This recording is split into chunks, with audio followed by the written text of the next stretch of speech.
Hello, hello, deep soul divers. This is Astrology, the Eighth House, Part 4. And in this segment, we're going to discuss other people's resources and sacrifice.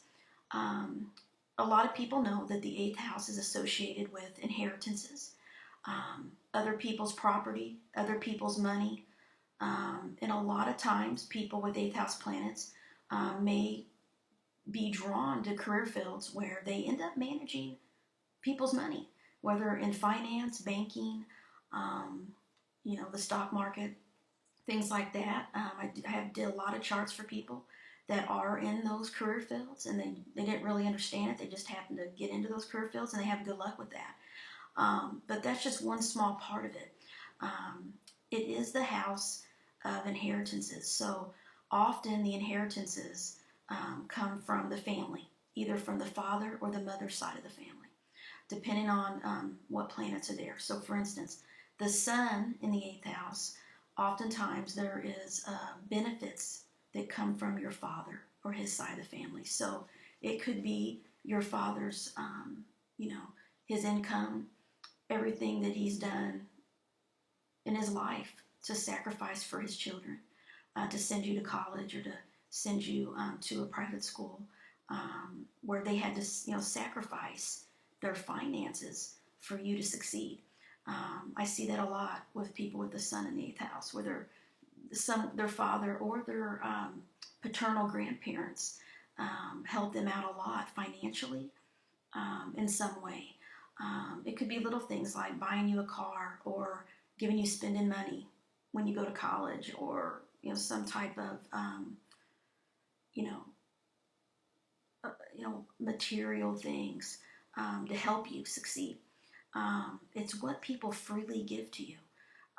Where the second house is more about your money, how you earn money, your work, how you save money, what you think about money. The eighth house is always money that comes from someone else. And so a lot of times it's associated with the partner, money that comes from your marriage partner or intimate partner or their side of the family as well.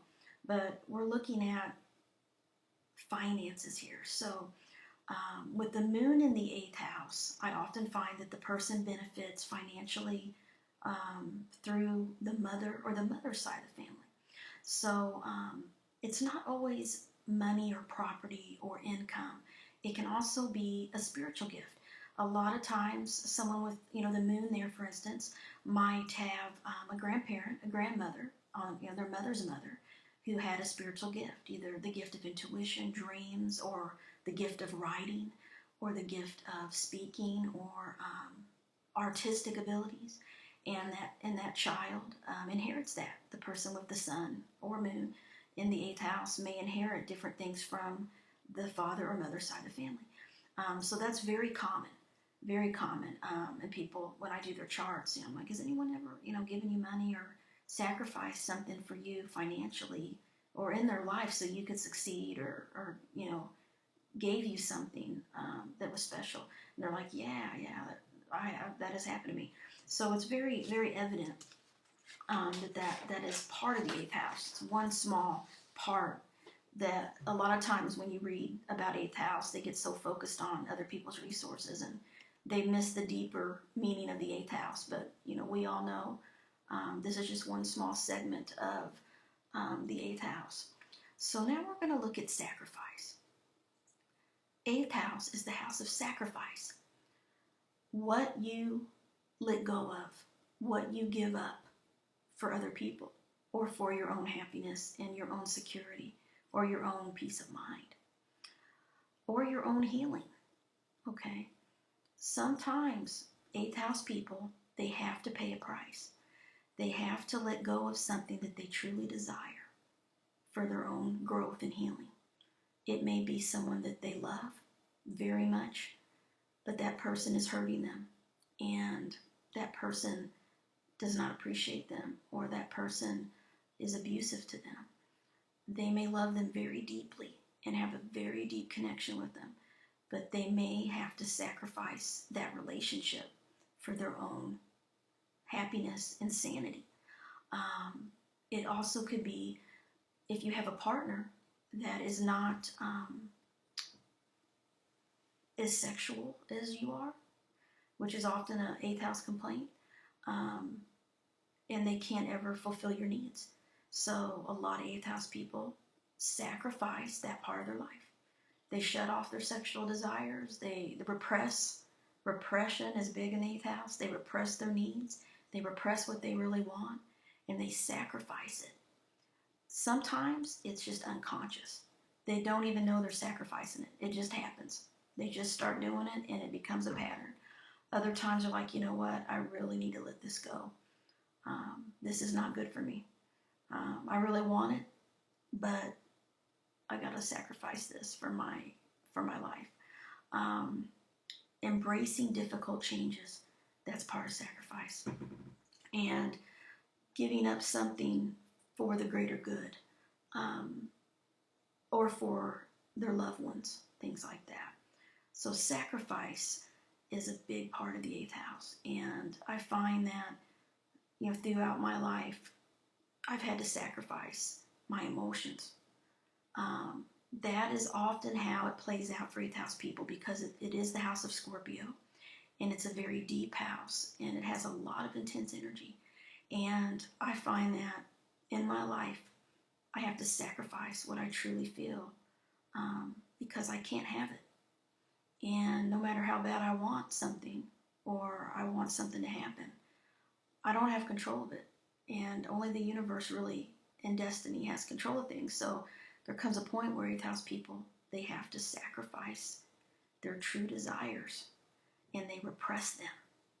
And that is why it's painful to have eighth house planets sometimes, because there's a lot of heartache that comes with sacrifice and repressing what you really desire, and your emotions and your needs, whether they're physical, mental, emotional, or spiritual. Eighth house people don't always get what they want, and that is the truth of it.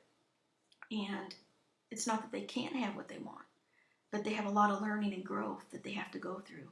Oftentimes when they're later in life, when they're older, is when they start really coming into having all of those things that they really desire and want. When they're younger, they have to sacrifice quite a bit.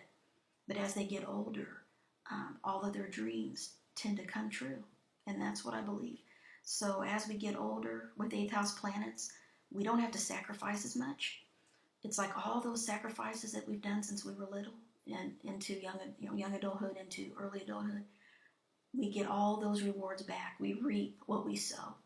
All those people that we sacrifice for, whether it's service to others, helping our friends, loaning our friends money, sacrificing our possessions or our time, what we do for others comes back to us 10 times. It may hurt while we're in it and doing the sacrifice, but eventually we will reap the rewards of it. Letting go of things, letting go of the past, letting ourselves heal and truly forgive others for the hurts and the betrayals and the manipulation and all of the crap that people do to each other. All that Scorpio intense energy, we have to let it go. We have to let it out of our body and heal it and forgive ourselves and others, and not just others. Forgive ourselves for all the mistakes, all the guilt, all the crap that we've done to ourselves or others. No matter how bad it is, no matter how bad and nasty and dark our behaviors have been, we have to sacrifice and forgive ourselves and accept ourselves the way we are, and accept others, and truly let go of the junk from the past. We cannot stuff it down and hold it in, because it creates anger. And the more anger, the more depression, and the more anxiety, and the more problems that eighth house people have, which we're going to talk about in the next video. But right now, I'll leave you with that. It's the house of sacrifice. It's the house of other people's resources. So we'll talk again soon.